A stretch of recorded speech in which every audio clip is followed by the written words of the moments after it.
Allô, mes beaux élèves, c'est Catherine, votre prof d'art. Aujourd'hui, je vous fais une petite capsule, une activité à faire à la maison avec des choses que vous devriez avoir à la maison, puis sinon qui se trouvent facilement. Alors, on va commencer par faire de la pâte Fimo. Je ne sais pas si vous savez ce que c'est, ça ressemble un peu à de la pâte à modeler. Qu'est-ce que ça prend pour faire ça? Seulement trois choses à part égale, à égale quantité des trois. Alors, de la fécule de maïs,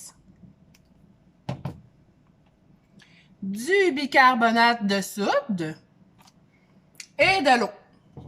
De l'eau, on a tout ça.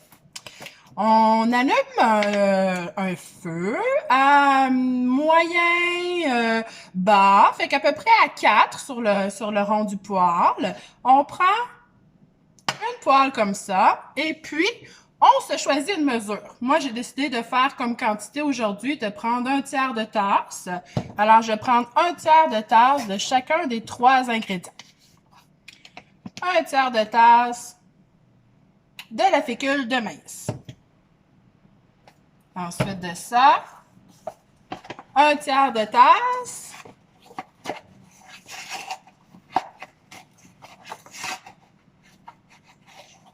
de poudre à pâte.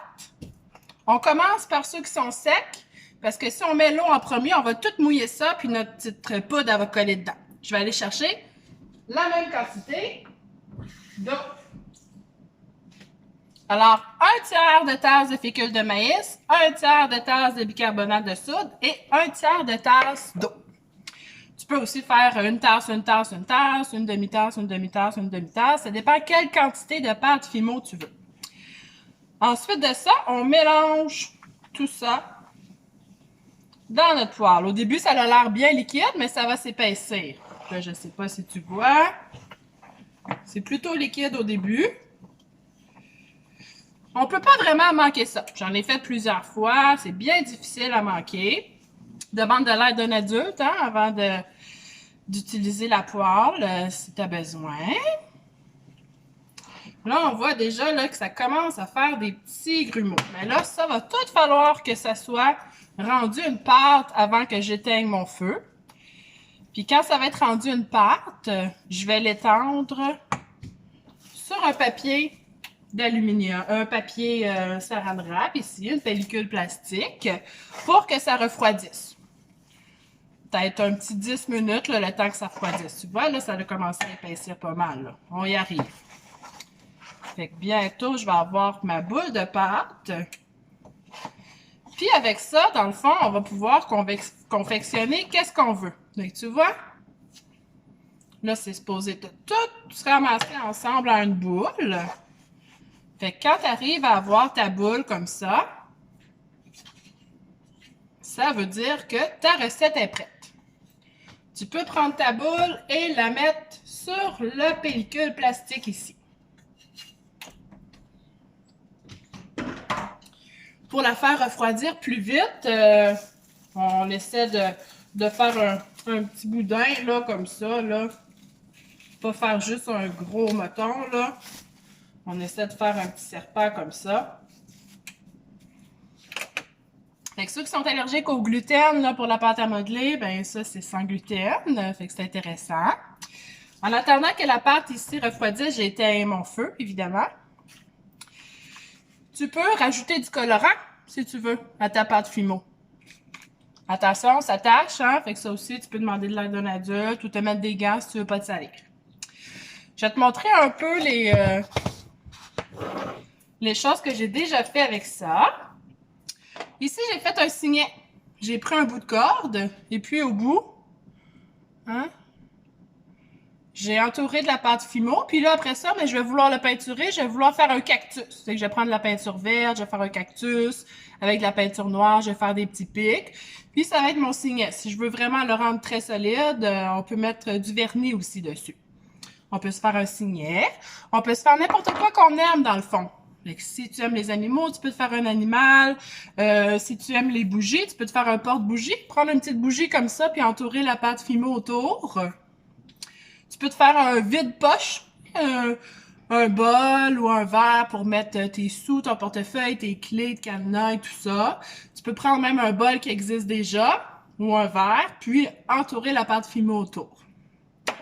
Tu peux aussi faire des accroches photos, des portes photos. Ici, j'ai mis une trombone. Je l'ai insérée dans ma pâte fimo avant qu'elle sèche. Puis là, une fois séchée, ben, je pourrais mettre une photo ici dans le trombone.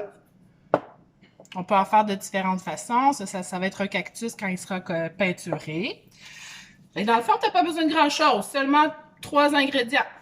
Puis après ça, ben, si tu veux du colorant, si tu veux de la peinture, c'est possible. Des trombones, de la corde pour faire un peu les objets que j'ai faits. Puis regarde, la texture est vraiment le fun. Là, elle n'est pas complètement refroidie, mais elle n'est pas chaude. C'est plus mou que de la pâte à modeler, mais ça se tient très bien. Même, ça se tient un peu mieux que la pâte à sel. Je ne sais pas s'il y en a qui connaissent la recette de la pâte à sel, qui a un peu le même principe. Mais ça, c'est bien le fun.